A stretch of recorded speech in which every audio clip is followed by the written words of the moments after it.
जय भीम साथियों। मैं इंजीनियर हरदीप सिंह चुंबर और साथी नॉलेज ऑफ कॉन्स्टिट्यूशन संविधान का ज्ञान के धारावाहक में हर एक अनुच्छेद की जानकारी साझी करते हैं और इस पर विचार चर्चा की धारावाहक चला रहे हैं। आप देखते रहें। आप अपने चैनल को प्लीज लाइक और सब्सक्राइब करना ना भूलें। आप संविधान के 5वें अध्याय का वीडियो देख रहे हैं। पिछले अनुच्छेद में संसद सदस्य के अयोग्य बैठने पर दंड की 32वीं वीडियो बनाकर इसके 104 तक कुल अनुच्छेदों की जानकारी साझा कर चुके हैं। आज हम इस अध्याय के अंतर्गत आज के एपिसोड में संसद के विशेषाधिकार 33वीं वीडियो बनाकर इसके 105वें अनुच्छेद की जानकारी साझा करेंगे। यह अनुच्छेद भारतीय संसद के सदस्यों के विशेषाधिकारों की रूपरेखा तैयार करता है। जय भीम साथियों, मैं आशा कुमारी चुंबर। आज की वीडियो के बारे में आपको चुंबर साहब ने बता ही दिया है कि आज हम संसद के विशेषाधिकार पर बात करेंगे। बता दें कि यह दस्तावेज भारतीय संसद के सदस्यों के विशेषाधिकारों की रूपरेखा तैयार करता है। इसमें कहा गया है कि संसद के भीतर बोलने की स्वतंत्रता है और सांसदों को सदन या उसकी समितियों में कही गई बातों या दिए गए वोटों के लिए अदालती कार्यवाही से छूट प्राप्त है। यह छूट संसद द्वारा अधिकृत रिपोर्टों और कार्यवाही के प्रकाशन पर भी लागू होती है। इसके अतिरिक्त दस्तावेज बताता है कि अन्य विशेषाधिकारों को कानून द्वारा परिभाषित किया जा सकता है और जब तक ऐसा नहीं होता तब तक वे 1978 में संविधान में संशोधन से पहले के समान ही रहेंगे। ये प्रावधान उन व्यक्तियों पर भी लागू होते हैं जिनके पास संविधान के अनुसार संसद में बोलने या कार्यवाही में भाग लेने का अधिकार है, न कि केवल निर्वाचित सदस्यों पर। चलो आओ सुने विचार चर्चा। अनुच्छेद 105 संसद के सदनों तथा उसके सदस्यों और समितियों की शक्तियां, विशेषाधिकार आदि। 1. इस संविधान के उपबंधों तथा संसद की प्रक्रिया का विनियमन करने वाले नियमों और स्थायी आदेशों के अधीन रहते हुए संसद में वाक् स्वातंत्र्य होगा। 2. संसद का कोई भी सदस्य संसद या उसकी किसी समिति में उसके द्वारा कही गई किसी बात या दिए गए किसी मत के संबंध में किसी न्यायालय में किसी कार्यवाही का भागी नहीं होगा और कोई भी व्यक्ति संसद के किसी सदन द्वारा या उसके प्राधिकार के अधीन किसी रिपोर्ट, पत्र, मतों या कार्यवाही के प्रकाशन के संबंध में इस प्रकार का भागी नहीं होगा। 1.3 अन्य मामलों में संसद के प्रत्येक सदन की तथा प्रत्येक सदन के सदस्यों और समितियों की शक्तियां, विशेषाधिकार और उन्मुक्तियां ऐसी होंगी जो समय समय पर संसद द्वारा विधि द्वारा परिभाषित की जाएं और जब तक इस प्रकार परिभाषित न की जाएं। 2. वे संविधान 44वां संशोधन अधिनियम 1978 की धारा 15 के प्रवृत्त होने से ठीक पहले उस सदन और उसके सदस्यों और समितियों की होंगी। 4. खंड 1, 2 और 3 के उपबंध उन व्यक्तियों के संबंध में लागू होंगे जिन्हें इस संविधान के आधार पर संसद के किसी सदन या उसकी किसी समिति में बोलने और अन्यथा उसकी कार्यवाही में भाग लेने का अधिकार है, जिस प्रकार वे संसद के सदस्यों के संबंध में लागू होते हैं। 1. संविधान 42वां संशोधन अधिनियम 1976 की धारा द्वारा प्रतिस्थापित। 19 को इस प्रकार पढ़ा जाएगा क यदि वह भारत सरकार या किसी राज्य की सरकार के अधीन कोई ऐसा लाभ का पद धारण करता है जिसे संसद द्वारा विधि द्वारा उसके धारक को निर्हित करने के लिए घोषित किया गया है, प्रवर्तन की तारीख अभी अधिसूचित की जानी है। 2. संविधान 52वां संशोधन अधिनियम 1985 की धारा 3 द्वारा 2 इस अनुच्छेद के प्रयोजनों के लिए 1 मार्च 1985 से प्रतिस्थापित। 3 वही द्वारा अंतःस्थापित। 4. संविधान 42वां संशोधन अधिनियम 1976 की धारा 20 द्वारा 3 जनवरी 1977 से और संविधान 44वां संशोधन अधिनियम 1978 की धारा 14 द्वारा 20 जून 1979 से क्रमशः अनुच्छेद 103 को ऊपर पढ़े जाने के लिए प्रतिस्थापित किया गया है। तो आओ सुनते हैं इस पर विशेष चर्चा। नमस्कार। आज हम लोकतंत्र के एक बहुत ही दिलचस्प और अहम पहलू पर बात करने वाले हैं। वो खास अधिकार और कह सकते हैं सुरक्षा कवच जो हमारे संसद सदस्यों को मिले हुए हैं। जी हाँ, संसदीय विशेषाधिकार। और देखिए, हमारी इस पूरी चर्चा का आधार है भारत का संविधान और खास तौर पर अनुच्छेद 105। तो आज हमारा मकसद क्या है? मकसद ये समझना है कि आखिर हमारे सांसदों को, मतलब संसद के अंदर, अपना काम करने के लिए ये विशेष शक्तियां और छूटें क्यों दी गई हैं, ये क्या हैं और क्यों ये संसद के सही ढंग से काम करने के लिए जरूरी मानी जाती हैं। कभी सोचा है कि संसद में बहस के दौरान कही गई किसी बात या मान लीजिए दिए गए वोट के लिए किसी सांसद पर अदालत में केस क्यों नहीं हो सकता? ये तो एक बहुत बड़ा बचाव है। चलिए आज इसी तरह के खास अधिकारों की परतें खोलते हैं और समझते हैं कि इनका मतलब क्या है। तो शुरुआत करते हैं अनुच्छेद 105 के पहले हिस्से से, खंड 1। इसमें कहा गया है कि संविधान के नियमों और संसद की अपनी कार्यवाही के नियमों के दायरे में संसद में बोलने की पूरी आजादी होगी। जो जनता के प्रतिनिधि हैं, है ना, वो संसद के पटल पर मतलब सदन के अंदर बिना किसी बाहरी रोक टोक या डर के अपनी बात रख सकें। चाहे वो सरकार की तारीफ हो या फिर तीखी आलोचना या अपने क्षेत्र की कोई समस्या रखनी हो। ये लोकतंत्र के लिए एक तरह से ऑक्सीजन की तरह है। हाँ। सोचिए, अगर जनप्रतिनिधि ही खुलकर नहीं बोल पाएंगे तो जनता की आवाज सरकार तक कैसे पहुंचेगी? लेकिन आपने एक बात कही, संविधान और संसद के नियमों के दायरे में, इसका मतलब ये हुआ कि ये आज़ादी मतलब असीमित नहीं है। बिल्कुल नहीं, और ये बहुत महत्वपूर्ण नुक्ता है। खंड खुद ही ये साफ करता है। वो कहता है कि ये स्वतंत्रता संविधान के प्रावधानों और संसद की प्रक्रिया को विनियमित करने वाले नियमों और स्थायी आदेशों के अधीन है। मतलब ऐसा नहीं कि सांसद कुछ भी बोल सकते हैं, उन्हें सदन के नियमों का पालन करना होता है, स्पीकर या अध्यक्ष के निर्देशों का ध्यान रखना होता है और संविधान के दूसरे प्रावधानों का भी सम्मान करना होता है। जैसे मिसाल के तौर पर वो जजों के आचरण पर बिना वजह चर्चा नहीं कर सकते या ऐसी भाषा का इस्तेमाल नहीं कर सकते जो सदन की गरिमा के खिलाफ हो। तो आज़ादी तो है, पर अनुशासन और नियमों के साथ। ये स्वतंत्रता बाहरी हस्तक्षेप से है, अंदरूनी नियमों से नहीं। हाँ, ये समझना बहुत जरूरी है कि आज़ादी के साथ जिम्मेदारी भी जुड़ी हुई है। अब आते हैं अनुच्छेद 105 के खंड 2 पर। ये मुझे लगता है सबसे ज्यादा ध्यान खींचता है। इसमें साफ लिखा है कि संसद या उसकी किसी समिति में कही गई किसी बात या दिए गए किसी वोट के लिए किसी भी सदस्य पर किसी भी अदालत में कोई कार्रवाई नहीं की जाएगी। ये तो वाकई एक अभेद्य कवच जैसा लगता है। हाँ, ये सचमुच एक बहुत मजबूत सुरक्षा कवच है। इसे ही लीगल भाषा में उन्मुक्ति या इम्यूनिटी कहते हैं। मतलब कानूनी कार्रवाई से पूरी तरह बचाव। आप सोचिए, अगर हर बहस पर, हर सवाल पर, हर वोट पर ये तलवार लटकी रहे कि भाई कल को अदालत में घसीटा जा सकता है, तो क्या कोई सांसद सरकार की नीतियों पर खुलकर सवाल उठा पाएगा या किसी मान लीजिए विवादास्पद मुद्दे पर अपने मन की बात कह पाएगा? शायद नहीं। तो ये प्रावधान ये पक्का करता है कि सांसद अपना विधायी कर्तव्य बिना किसी कानूनी डर के निभा सकें। लेकिन क्या एक आम नागरिक के मन में सवाल नहीं आ सकता कि भाई ये कुछ ज्यादा ही छूट मिल गई? बाहर कोई कुछ कहे तो उस पे मानहानि का केस हो सकता है, लेकिन सदन के अंदर पूरी छूट। हाँ, ये एक वाजिब सवाल है और ये अक्सर उठता भी है। लेकिन यहाँ 2 बातें समझनी होंगी। पहली बात, ये छूट सिर्फ संसद की 4 दीवारी के अंदर या उसकी समितियों की कार्यवाही के दौरान कही गई बातों और वोटों तक ही सीमित है। संसद के बाहर कही गई बातों पर ये लागू नहीं होती है। और दूसरी बात, जैसा हमने पहले भी कहा, सदन के अंदर भी नियमों का पालन तो करना ही होता है।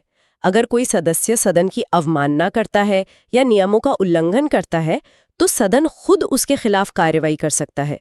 इसमें सस्पेंशन तक शामिल हो सकता है।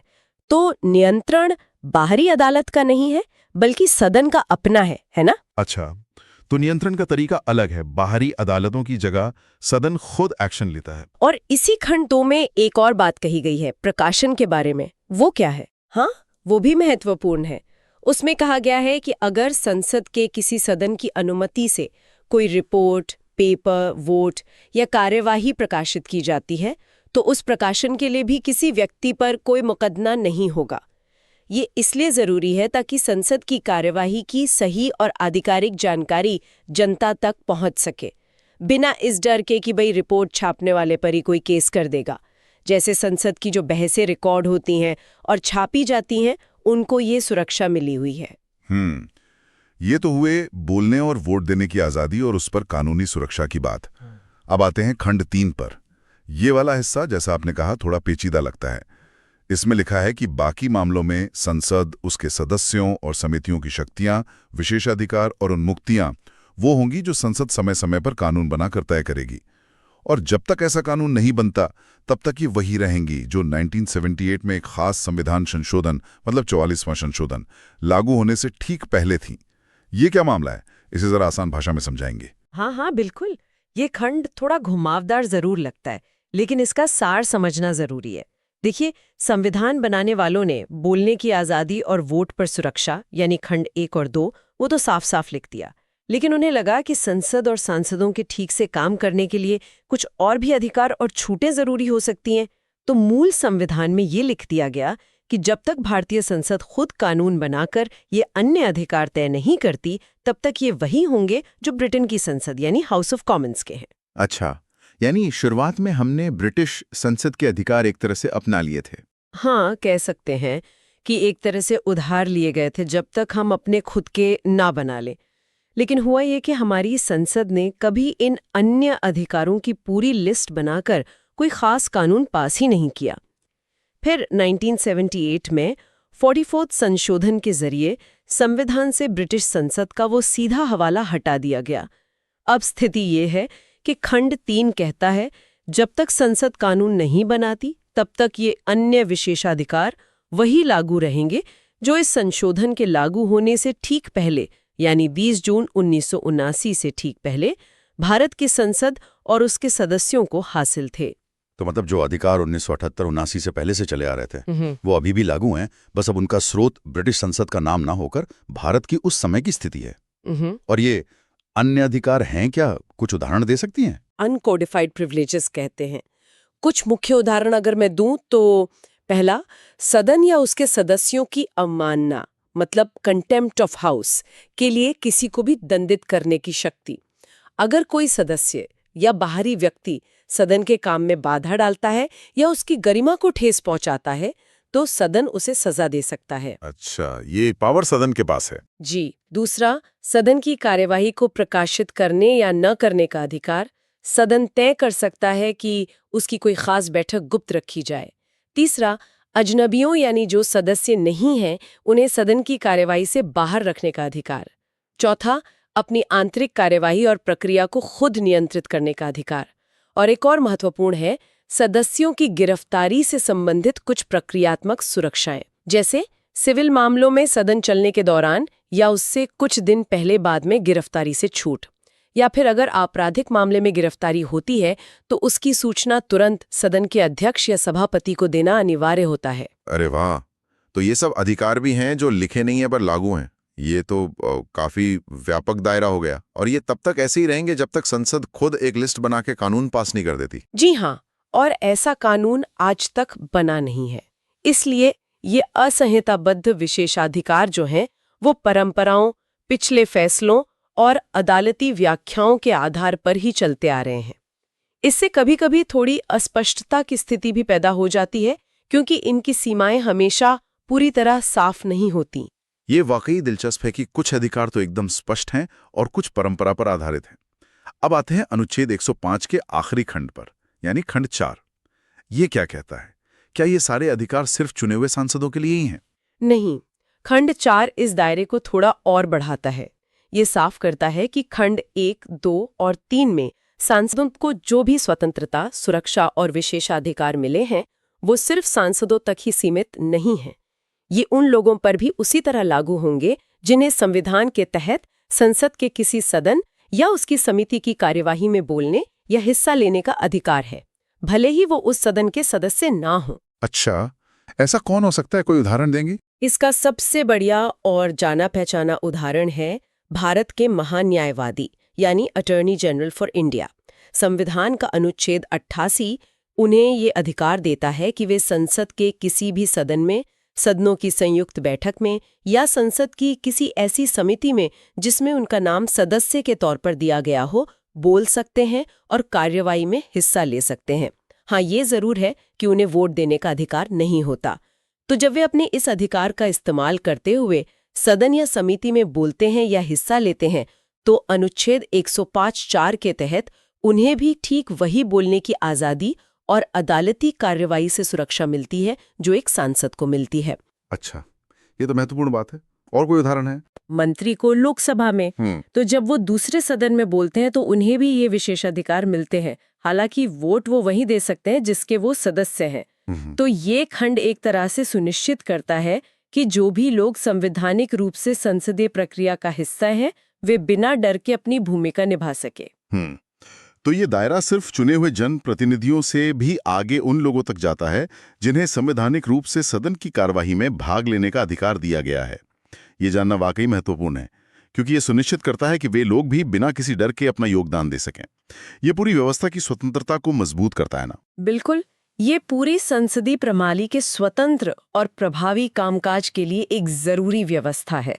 इसका मकसद किसी व्यक्ति विशेष को फायदा पहुंचाना नहीं है, बल्कि संसद की संस्थागत गरिमा, स्वतंत्रता और उसकी प्रभावशीलता को बनाए रखना है। तो आज हमने संविधान के अनुच्छेद 105 के जरिए संसदीय विशेषाधिकारों की दुनिया को समझने की कोशिश की। हमने देखा कि सांसदों और कुछ अन्य अधिकृत व्यक्तियों को सदन में खुलकर बोलने की आजादी क्यों जरूरी है, उन्हें अपनी कही बातों या वोटों के लिए अदालतों से सुरक्षा क्यों मिली हुई है, और ये भी समझा कि कुछ ऐसे भी अधिकार हैं जो लिखे नहीं हैं पर परंपरा से चले आ रहे हैं। यह सब इसलिए ताकि संसद बिना किसी बाहरी दबाव के अपना काम कर सके। निश्चित रूप से ये विशेषाधिकार संसदीय लोकतंत्र की इमारत के बहुत जरूरी स्तंभ है। इनके पीछे सोच यही है कि संसद जो जनता की इच्छा का प्रतिनिधित्व करती है, उसे अपना काम कानून बनाना, सरकार पर नजर रखना, जनता की समस्याओं पर बहस करना, इसे प्रभावी ढंग से करने के लिए एक खास स्तर की स्वतंत्रता और स्वायत्तता चाहिए, खासकर न्यायपालिका जैसे बाहरी निकायों से। ये सुनिश्चित करते हैं कि हमारे प्रतिनिधि बिना डरे या किसी के पक्षपात में आए मुद्दों को उठाएं और सरकार को जवाबदेह बनाएं। बिल्कुल, लेकिन जैसा कि हमने बात की, ये अधिकार असीमित भी नहीं है। इन पर संविधान और खुद संसद के बनाए नियमों की लगाम भी है। ये संतुलन बहुत महत्वपूर्ण है। हाँ, ये संतुलन ही कुंजी है। विशेषाधिकारों का उद्देश्य संसद की प्रभावशीलता बढ़ाना है, ना कि उसे कानून से ऊपर कर देना। और समय समय पर यह सवाल उठता भी रहा है कि इन विशेषाधिकारों का इस्तेमाल कहीं आम नागरिक के मौलिक अधिकारों के हनन के लिए तो नहीं हो रहा। बिल्कुल, और यहीं पर हम आज की चर्चा को एक सवाल के साथ छोड़ते हैं, जिस पर हमारे श्रोता भी सोच सकते हैं। देखिए, एक तरफ संसद और उसके सदस्यों के प्रभावी कामकाज के लिए ये खास अधिकार, ये विशेषाधिकार बेहद जरूरी हैं। दूसरी तरफ भारत के हर नागरिक को संविधान ने मौलिक अधिकार दिए हैं, जैसे अभिव्यक्ति की स्वतंत्रता, समानता का अधिकार वगैरह। सवाल ये है कि इन दोनों संसद के विशेषाधिकारों और आम नागरिक के मौलिक अधिकारों के बीच सही तालमेल कैसे बिठाया जाए, खासकर तब जब कभी इन दोनों में टकराव की स्थिति पैदा हो जाए। क्या ये विशेषाधिकार हमेशा मौलिक अधिकारों पर भारी पड़ने चाहिए, या फिर मौलिक अधिकारों को देखते हुए इन विशेषाधिकारों की सीमाओं को और स्पष्ट करने की जरूरत है? ये एक ऐसा मुद्दा है जिस पर लगातार सोचने और कह सकते हैं सावधानी से संतुलन बनाने की जरूरत बनी रहती है। धन्यवाद साथियों, आपने वीडियो को पूरा सुना। धन्यवाद। उम्मीद है आपको इसका लाभ होगा। हम संविधान के ज्ञान अध्याय राष्ट्रपति की क्षमादान और संघ की कार्यकारी शक्ति के आगे के अनुच्छेदों पर अगली वीडियो में बात करेंगे। आप equality and justice Patiala YouTube channel के साथ जुड़े रहें। अगर आपको पसंद आए तो कृपया इसे लाइक, शेयर और कमेंट करें। हम रोजाना नॉलेज ऑफ कॉन्स्टिट्यूशन, संविधान का ज्ञान पर चर्चा करते हैं। अगर चाहते हैं कि आपके भाई, बहन और मित्रों को भी संविधान का ज्ञान हो तो कृपया इस वीडियो को उनके साथ साझा जरूर करें। आपके पास वीडियो पहुंचती रहे तो आप चैनल को सब्सक्राइब जरूर करें। अब हमें अनुमति दें। जय भीम, जय भारत, जय संविधान। Please take care your own self.